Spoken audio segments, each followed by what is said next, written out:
Here I have Xiaomi Black Shark 5, and today I'm going to show you how to take a burst shot on this device.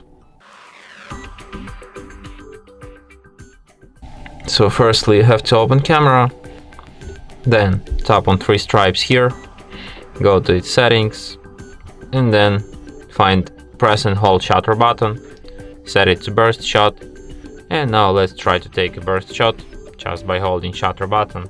So here we go.